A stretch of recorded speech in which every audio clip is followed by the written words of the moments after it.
Yo, what up guys? Before I actually get into this deep down dirty strategy, I want to talk to you guys about a few things really fast um, that will be helpful in you guys understanding what's going on. This is Survival Endless on Plants vs. Zombies, which means what Survival Endless actually is it's survival mode, but you can go up to infinite flags instead of just 10 flags. And obviously a lot of people have played this on YouTube and stuff. I really didn't look at very many of their strategies. I didn't really watch any of their videos. Actually, surprisingly, I don't even like watching other people's videos. You guys might not believe that, but I actually don't. Anyways, so I think I could have gotten reasonably far if I really wanted to, probably right around 50 or so, but I actually didn't get that far. I sadly was not that amazing at this time. I was still learning how to get really far. Obviously, this is my very first try at survival mode, so it's obviously not perfect or fantastic, but I think hopefully you guys will like it for me anyways. On that note, this took me a long time to make. This took me like 3 hours of gameplay, and then it took me like an hour of saving it, and editing it, and then it also taking me the full 17 minutes here to go back and actually commentate over it. So this is a lot of work for me. I'm hoping that you guys will appreciate that for me, and I'm just asking one little favor of you, and that's to just go down there, press that little green button that says thumbs up. You guys might not think it matters that much, but it actually does matter a lot to me. I put a lot of effort into my videos and trying to make them awesome. And if you guys don't like my videos for whatever reason, instead of just pressing the dislike button, come and explain to me why you don't like it, and then I'll try and fix that or make it better for you. That's pretty much how I roll. If you guys want some better quality videos or something, or you don't really like it, just come and tell me how I can make it better for you, and I'm going to do that for you. So, after all that work, all I'm really asking you guys, is it really that hard to just go down there and press that little button? No, I don't think so, so why don't you do it for me? Thank you very much. I definitely appreciate it. Anyways, now let's get back to the strategy. I'm sorry for that little tangent there. I know I say that a lot, but I'm really hoping that we can get that kind of down and just have you guys keep doing that for me instead of having me keep asking every single video. But anyways, let's go over the strategy for a little bit. On the very first round, which is the first 2 flags, what did I do? I just went for sun pretty much the entire time. I used cattails for basically most of my killing power. I usually say popping power, but most of my killing power actually came from the cattails, because they can shoot down any lane, and they have a reasonably good attack. The only problem with that is that those get more expensive over time, which kind of sucks, obviously. If you're noticing right now, I actually had 9,999 sun, or 9,990 sun, so I actually stopped gathering my sun, because that is the limit. I did not know that until I played this game, that was the limit in sun.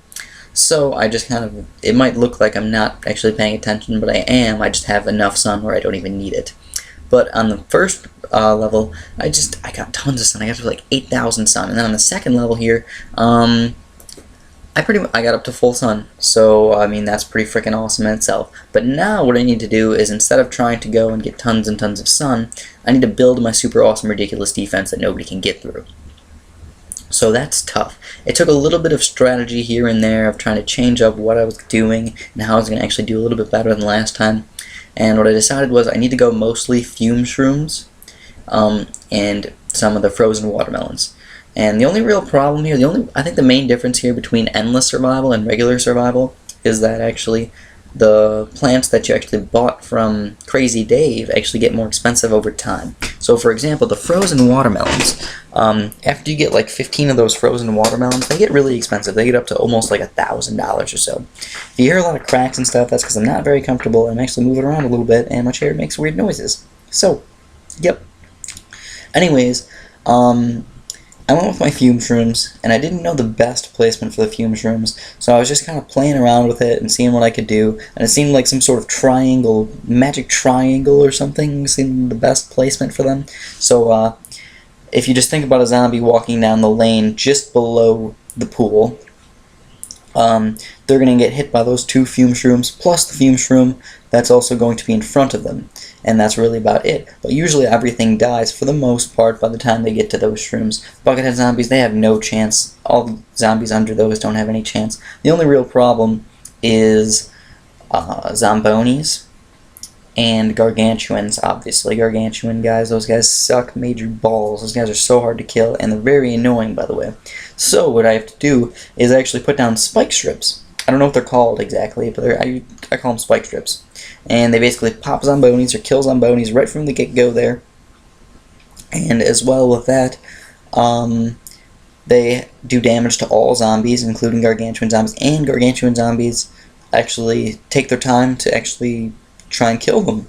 So that gives you time for your fume shrooms to actually kill them, which is obviously pretty freaking awesome. And if you actually freeze them with the frozen watermelons that I have in the back there, it can be extremely helpful. Now, the one thing that I say you have to watch out for, excuse me, is the miners.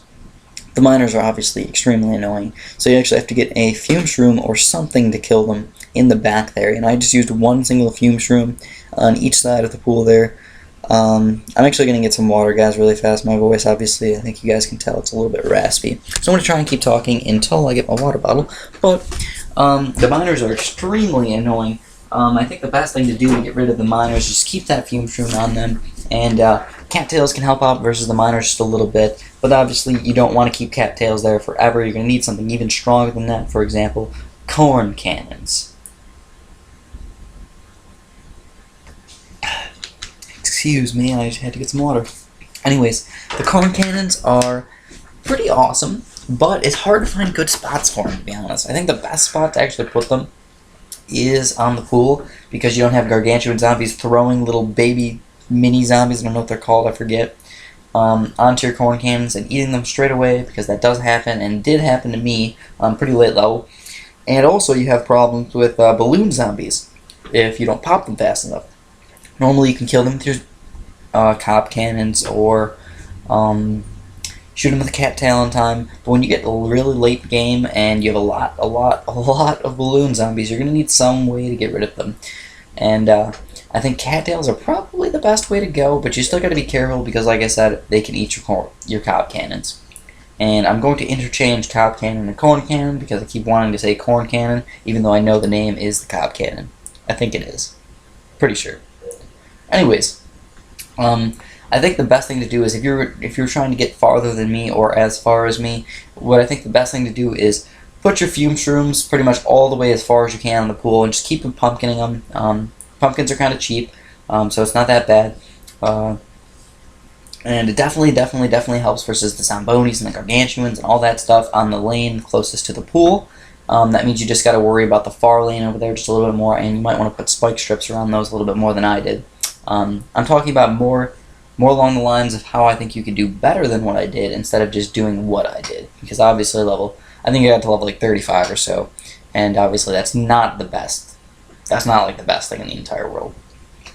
I think you should probably put at least 4 of the fume shrooms. I think I sure hope they're all fume shrooms because that's what I've been calling them all day. Or unless they're gloom shrooms or something, I don't know, whatever. Anyways, you put probably 4 of them on the pool, maybe 6, depending on how you actually want to do it. I'm not really sure if it's the best thing to do. But then after that, I think you should just put like straight up like as many cob cannons as you possibly can put. So if you put, for example, just 4 of the fume shrooms, and then you can start with your cob cannons, you can actually fit quite a few. You can actually fit, let me count here 1 second. Let's get back to the game here. Hold on, let me get some water while we're waiting. Anyways, yeah. You have to protect your fume shrooms because they do get very, very expensive. You have to build a bunch every level. But if you get the 6 in the very first pool levels, or let's do 4. If you do 4 in the first 2 pool levels, you can put 1, 2, 3 corn cannons, and then your back row, you can put either sun or cattails or something like that. You need at least 1 cattail, I think. Unless you really want to use the clovers, those blower guys, blovers, all the time, which I think is kind of annoying. So I think just going with 1 cattail is probably a little bit easier and better. And then you can also put something like a sunflower, something like that. Maybe not put so many winter watermelons as I did, because winter watermelons in the pool part are really not that amazing, because you don't really have Zambonis, you don't really have Gargantuars coming down there. The only problems you have is like dolphin guys and sometimes not even balloon guys. Some random buckethead guys trying to actually kill your fume shrooms from that, and that's really about it. So, if you got 6 corn cannons, cob cannons on the pool area there, that's a lot of cob cannons, and that's all you're going to need. 6 of them. Obviously, if you notice, they're eating my freaking cannons already, and it's only level 21, which is not that far. I've known a lot of people to get a lot farther than that, and like I said, I think you can get farther than I can if you actually want to try and actually put the time in. So next thing I suppose you could say is I've been skipping around a little bit. I don't think I've been going straight the entire time. I've been skipping around between levels. I think most of these are the same. I'm already on level 24 if you haven't noticed, or flag 24. Day 12, I suppose, or day 13, I guess you could say. And yeah, so obviously I don't have very many corn cannons. I think the main thing you guys should change if you actually do want to get better than I did was change up the corn cannons, get more of them. You can't obviously put them everywhere. I don't think the best spot to put them is actually on the ground anywhere. So try and stay away from that as much as possible, and just have your fume shrooms just keep replacing the pumpkins on those guys, and you're going to do pretty good, guys. So let's just take a break from the strategy for a little bit and talk about what's going on with me. I guess we'll go back to the strategy in just a few minutes, especially when they start overrunning me, and you guys will see some pretty terrible madness of me not really doing too good versus those zombies. So today I actually just started school, just in case you were wondering. I started on the 14th of January, which is hopefully the day I'm going to upload this video. I have quite a few difficult classes this semester. I'm actually taking neurobiology. I'm taking microbial pathogens, which should be a pretty interesting class. I'm taking evolution, which I obviously really like evolution, but I don't think I like the teacher for my evolution class. It was actually kind of funny, something he brought up today, which I guess I'll share with you guys. First of all, it's very odd when you find a teacher who straight up just like tells you like religion is evil or bad, and this guy actually did it. I thought that was against the rules, even for colleges, where you can just talk about religion in like a really negative way, but he did it. He straight up just like told us, he's like, if you believe in religion, you are not stupid but ignorant, and faith is stupid, basically. And to be honest, I don't believe in that stuff anyways, so it was not bad news to me. I was like, okay, sure, why not?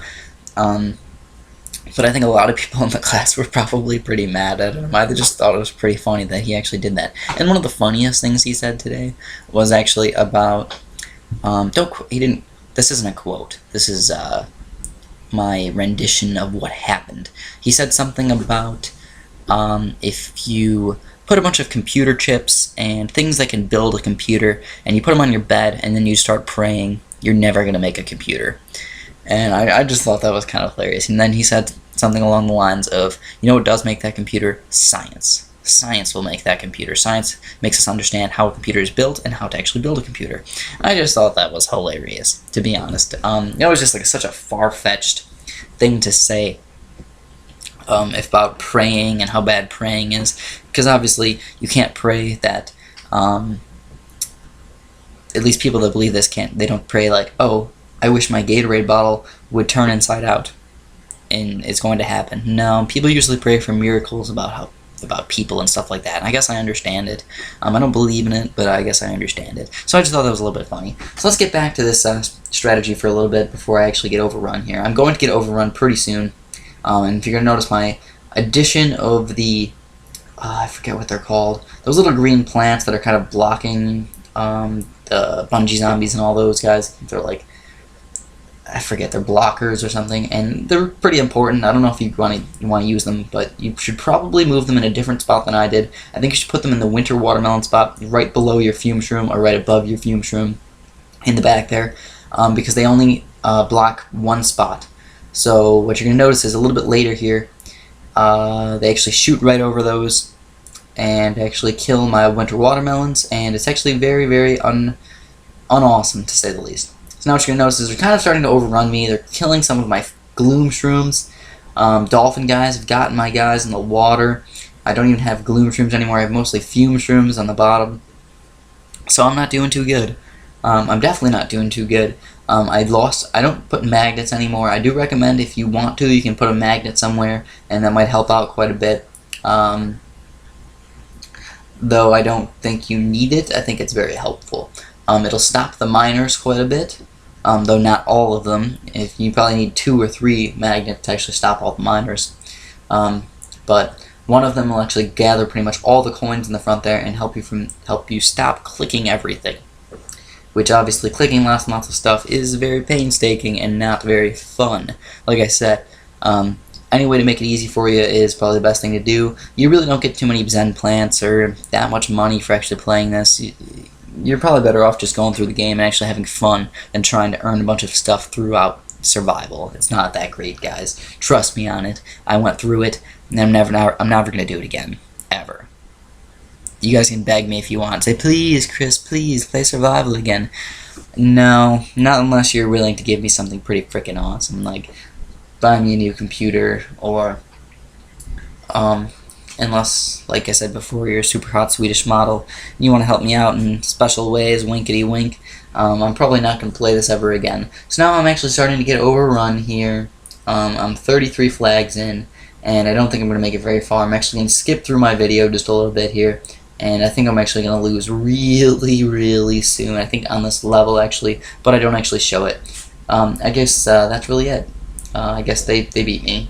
I didn't record them actually beating me, but they did beat me.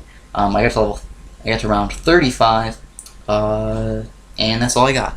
So as always, I do appreciate likes, and I appreciate you guys subbing to me or commenting on my videos. I would definitely appreciate that, but that's all I have for you guys for Plants vs. Zombies. This is my last video ever of Plants vs. Zombies. Thank you, and have a fantastic day.